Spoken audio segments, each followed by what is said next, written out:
Good day, I'm Tamara McHale, and this is your JIS news for Monday, August 22. Jamaica is poised to receive approximately $40 million once the board of the International Monetary Fund considers the country's performance in its 13th quarterly review. The IMF board is expected to sign off on releasing the funds at its meeting in September, following the recent successful staff-level review.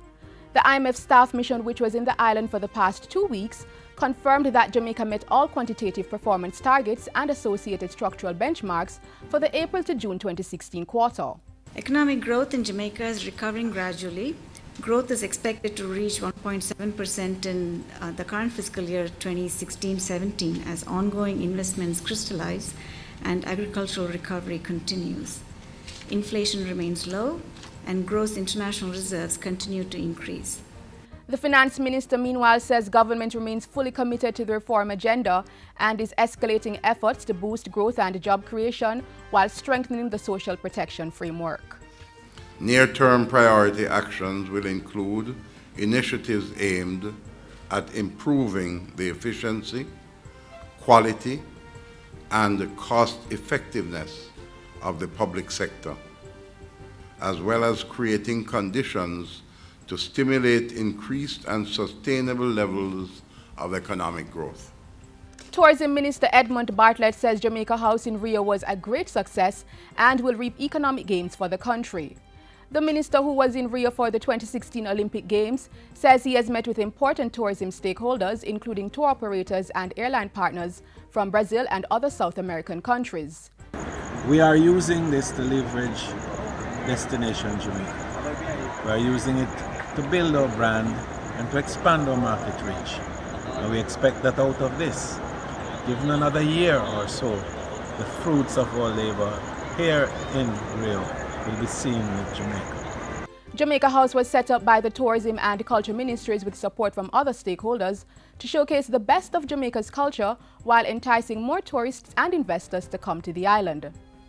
Government will be using drones to address Praedial larceny and assess damage to the agriculture sector from natural disasters such as a flood. The Agriculture Ministry recently demonstrated the technology to farmers in Low River, Trelawney.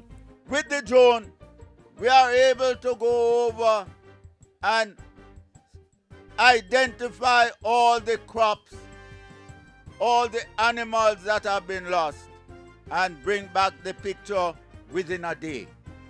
Minister Hutchinson says the drones will also give a clear picture of crops under production and identify areas with irrigation needs and crops that are lacking in nutrients. Now, if that can be done, we will be able to tell the farmer what needs to be done with his different crops. And with that, we are looking at seeing how we can not only increase production, but we can increase productivity.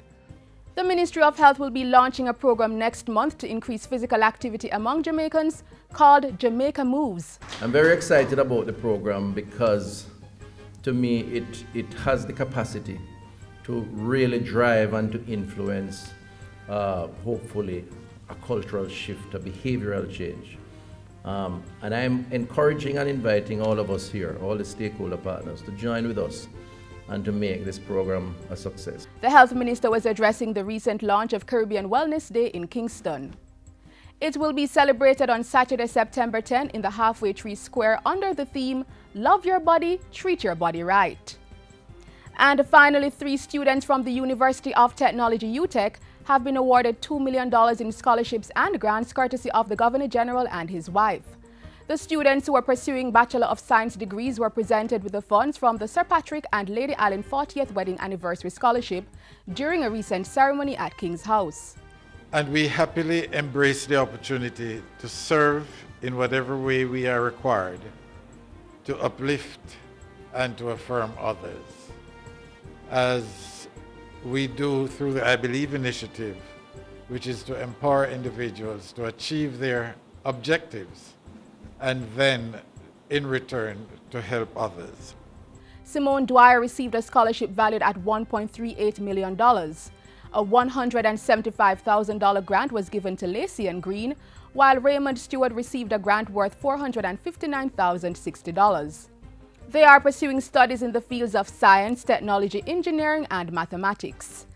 And that's it for JIS News today. I'm Tamara McHale. Thanks for watching.